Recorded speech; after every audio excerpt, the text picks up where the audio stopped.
नमस्कार दोस्तों, मैं महेंद्र सिंह परिहार आप सबका परिहार सर यूट्यूब चैनल में हार्दिक स्वागत करता हूं। दोस्तों, इंटरव्यू की सीरीज लगातार चल रही है जिसमें विभिन्न प्रकार से इंटरव्यू चल रहे हैं और निरंतर क्रम में चलते चल रहे हैं और कई सारी क्लासें भी चलती रहती हैं, जैसे हिंदी की है, जीके है, जीएस है, करंट की है। तो आज हमारे साथ हैं कौशल किशोर सर, जो वर्ग एक में टीचर हैं इंग्लिश से। तो आपको सर बताएंगे कि सर ने कैसे जॉब हासिल की है और क्या क्या किन परिस्थितियों का सामना किया था। नमस्कार सर जी। नमस्कार जी।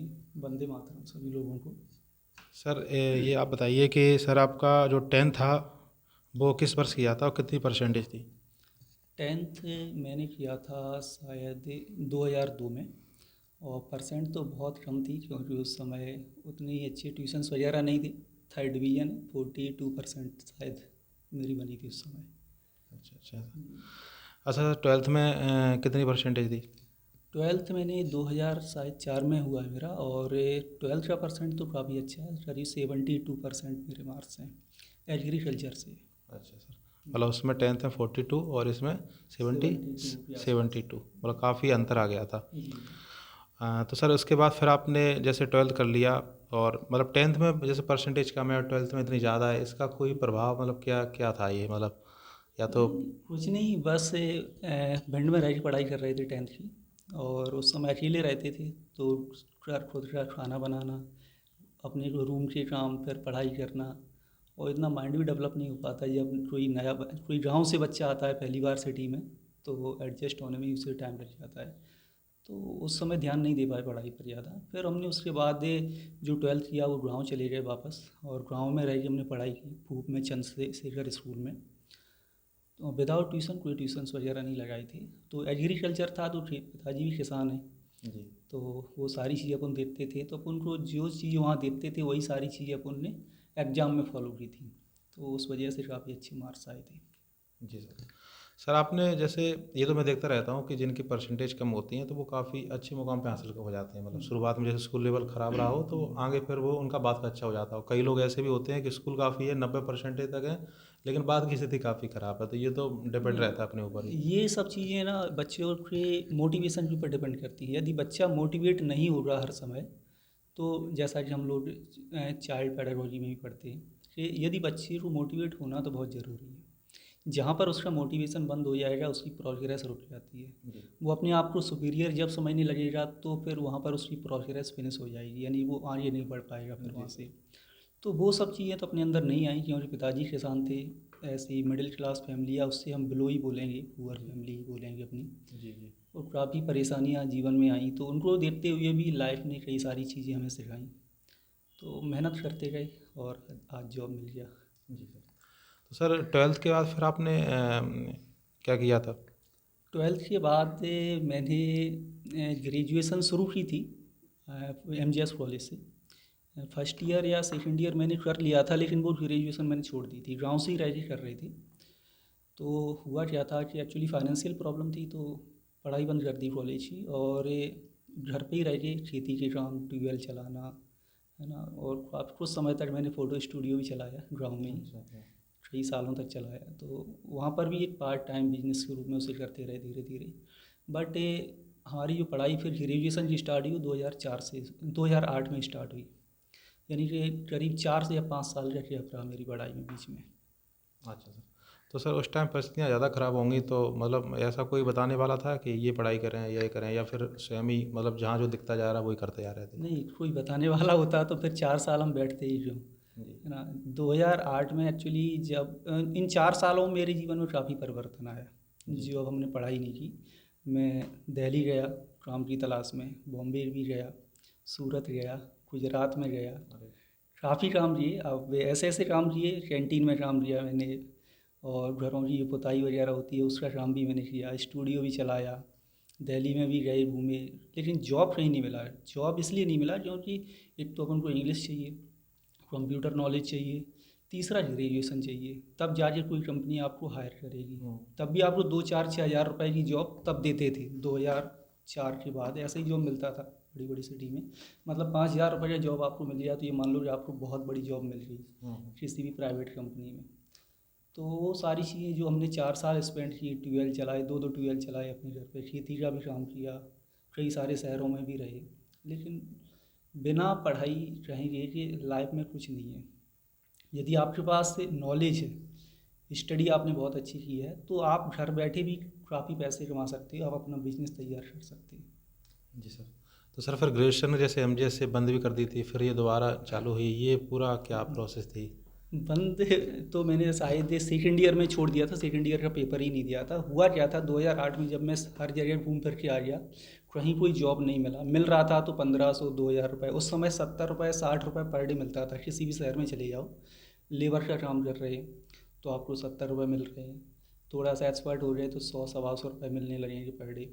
कैंटीन में काम किया, वहाँ भी वही 100 सवा 100 रुपये पर डे मिलता था।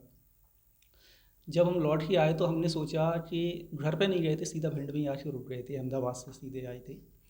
और तो हमने सोचा कि अब हमें केवल अपनी इंग्लिश अच्छी करना है और कंप्यूटर सीखना है। इसके बाद हम फिर से अहमदाबाद जाएंगे और किसी कंपनी में जॉब करेंगे। ये नॉर्मल जो काम थे वहाँ पर वो नहीं करेंगे। जैसे हमारे गांव के कई सारे लड़के हैं वो वहाँ पे जॉब करते हैं, तो पुताई वगैरह ज़्यादा करते हैं और वहाँ पर तो शायद काफ़ी अच्छा कारोबार है जो पुताई वगैरह का है अहमदाबाद में वो। तो आखिर के हमने सीधा अब सोच रहे थे बीए इंग्लिश से करें या फिर इस बीए को फिनिश करें जो हमने 2 साल की वो। तो हमें एक गुरुजी मिले, professor R P Jain. Unfortunately he is no more, अभी वो नहीं है हमारे बीच, कोविड के टाइम पे चले गए। तो वो पढ़ा नहीं रहे थे और हमने कई सारे लोगों से पूछा कि यदि मुझे इंग्लिश अच्छी करना है, बहुत ही अच्छी लेवल की करना है, तो हम किससे पढ़ें। तो कुछ लोगों ने हमें बताया कि ये टीचर तो हैं लेकिन वो आजकल पढ़ाते नहीं हैं। जी। तो हम उनसे मिलने गए, professor R P Jain sir से अपने, और उनसे बात की सर मुझे पढ़ना है। तो उन्होंने डायरेक्टली मना कर दिया कि अब वो नहीं पढ़ाते। उस समय उनकी उम्र शायद 80 के आसपास होगी। तो अब हमने सोचा कि अब ये नहीं पढ़ाएंगे तो फिर हमें कौन पढ़ाएगा, क्योंकि हमें कंटेम्प्रेरी जो इंग्लिश होती है ना, मतलब ट्रांसलेशन नॉर्मल वो सब चीज़ें तो हमें नहीं पढ़नी थी, क्योंकि इनको पढ़ने से हमें किसी कंपनी में जॉब मिलने वाला नहीं था। तो हमें ज़रूरत थी कि स्पोकन इंग्लिश सीखें। तो हमें एक सर सबसे पहले मिले, संजीव जैन सर, जो समय संजीव जैन स्टॉक शो चलाते थे, कन्वर्सेशन इंग्लिश में चलता था।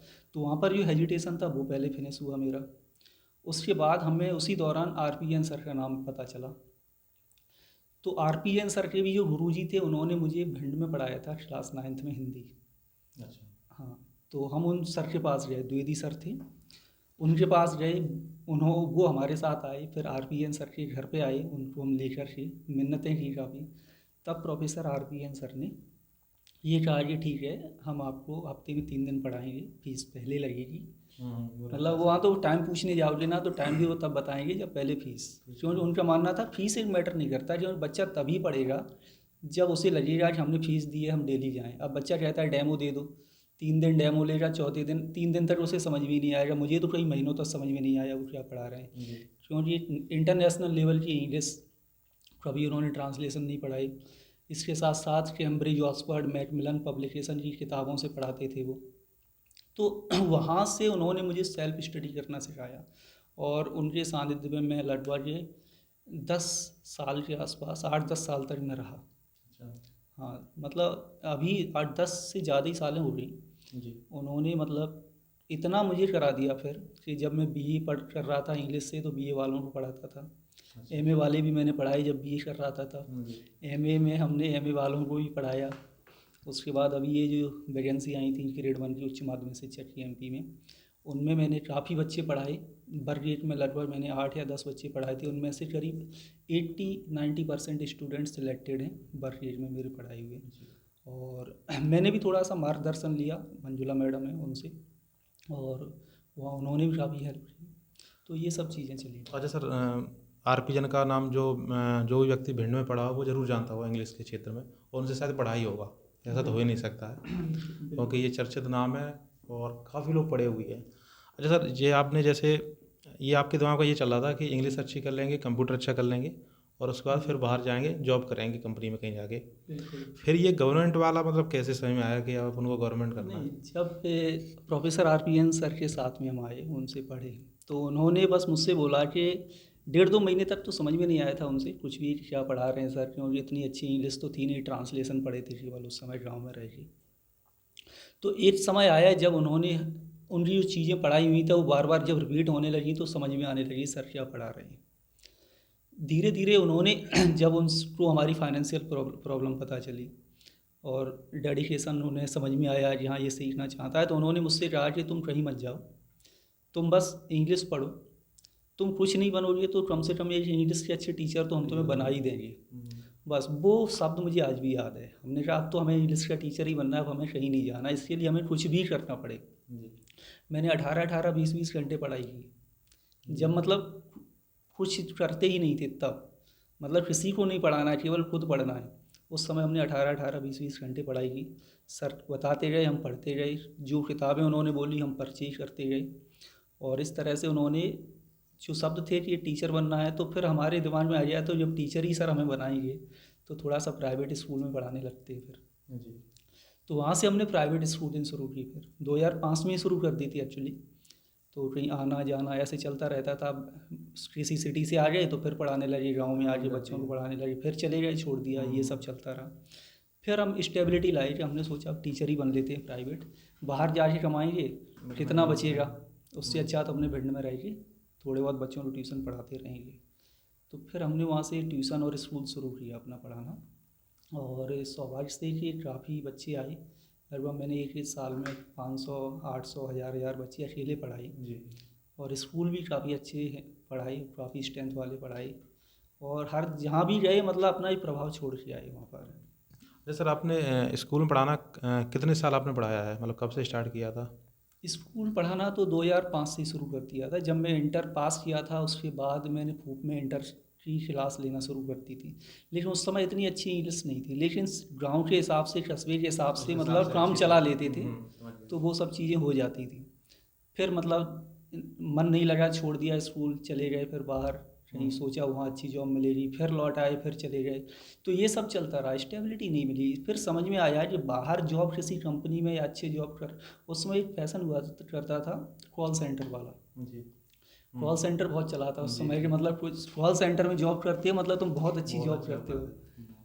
तो उसके लिए इंग्लिश चाहिए, कंप्यूटर चाहिए, तो जी। वो सब चीज़ दिमाग में चलती थी उस समय। तो अच्छा, आप इंग्लिश और कंप्यूटर से अच्छा किया था कि बाहर जॉब भी करना, मतलब अभी तक ये नहीं आया था, ये तो बाद में आया जब हाँ सर से मिले कि अब टीचर बनना है। हाँ, वो तो सर ने बताया कि तुम बस आते रहो हमारे पास, बैठे रहोगे ना तब भी तुम इंग्लिश का एक बेहतरीन टीचर और गांव तुम्हें हम में चल बना रहा था कि देंगे। इंग्लिश टीचर तो बढ़िया है और कुछ होगा ही नहीं। हाँ, तो बस यही सोच के रखा था कि टीचर सर बना ही देंगे जब हमें, तो बाहर फिर क्यों जाएं, क्यों फिर यहीं पे जाना। अपना बिजनेस शुरू कर लेते हैं, अपने स्कूल पढ़ाने लगे, ट्यूशन्स जी। पढ़ाने लगे। तो इस तरह से बढ़ते हर साल ग्रोथ होती रही।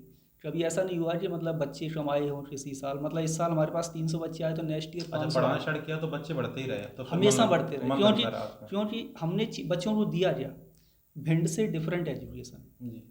मतलब आज तक कभी भी मैंने ट्रांसलेशन नहीं पढ़ा। यूट्यूब चैनल पर भी 2 लाख के आसपास सब्सक्राइबर हैं। जी। जी। सिंगल सेंटेंस मैंने आज तक हिंदी ट्रांसलेशन में नहीं पढ़ाया, ट्रांसलेट नहीं करवाया कि इसको आप ऐसे ट्रांसलेट करके बताओ क्या होगा।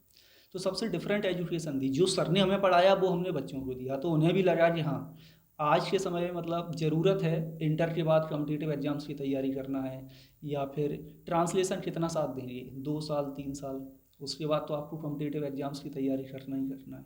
जी। जी। तो सर, आपने फिर बीएड कब किया था ये, और? फिर 2008 के बाद एजुकेशन हमारी फिर शुरू हो गई थी। 2008 से 11 तक हमने बीए किया, और उसके बाद 11 से 13 तक एमए किया इंग्लिश से। उसके बाद हमने किया बीएड, 2015 में बीएड कर लिया था, क्योंकि 2011 में जब वैकेंसी आई थी अपने मध्य प्रदेश में संविदा वाली, जी। क्वालिफाई उसमें भी थे, लेकिन उस समय बीएड नहीं था, बीएड नहीं था, तो वो नहीं हो पाया। तो बस सोच के रखा था कि अब वैकेंसी जब भी आएगी और एक वैकेंसी भी एमपी में आएगी ना तो वो भी हम लेके मानेंगे, उसके लिए अच्छा, कितनी ये मेहनत मतलब करनी इतना कर पड़ेगी। लिया था। बस, तो कोई एग्ज़ाम ही नहीं दिया उसके बाद। हाँ, एक एग्ज़ाम दिया था 2010 में। जी। मेरी इंगेजमेंट हो रही थी, शादी होने वाली थी 2011 में, दिसंबर में एग्ज़ाम हुआ था, एसएससी स्टेनो सी और डी। फर्स्ट अटेम्प्ट में सर से पढ़ ही रहे थे, पहली बार में बिना किसी तैयारी के, कॉम्पिटिटिव एग्जाम्स की तैयारी की, SSC steno C and D qualify हो गए थे। जी। सेंट्रल गवर्नमेंट का जॉब था उस समय, अच्छा। उसकी सैलरी शायद 40-45 हज़ार रुपये थी जी। 2010 में। लेकिन जॉब ज्वाइन नहीं किया, भिलाई पोस्टिंग थी वहाँ अच्छा, पर। अच्छा। जी। तो सर, जैसे ये अभी आपका जो वर्ग में तो हुआ ही है, इसके अलावा आपने एक वो वाली जो बताए थे, इसके अलावा और भी कोई एग्जाम दिया आपने? नहीं, टाइम पास के लिए तो बहुत सारे दिए, मतलब सीटेट डाल दिया, आगरा घुमाए, भोपाल घुमाए, लेकिन कभी पढ़ाई नहीं की, मन से नहीं कि मतलब हमें ये जॉब चाहिए ही चाहिए। अपना माध्यमिक शिक्षक का दिया था एमपी में, वो भी क्वालिफाइड है, उसमें भी सिलेक्टेड है। जी और वर्क एज में अपना है ही उच्च माध्यमिक में, जी। जिसमें अभी 100 मार्क्स थे। ऑल एमपी में रैंक शायद 150-200 के आसपास थी। जी। पर सर आपके में ये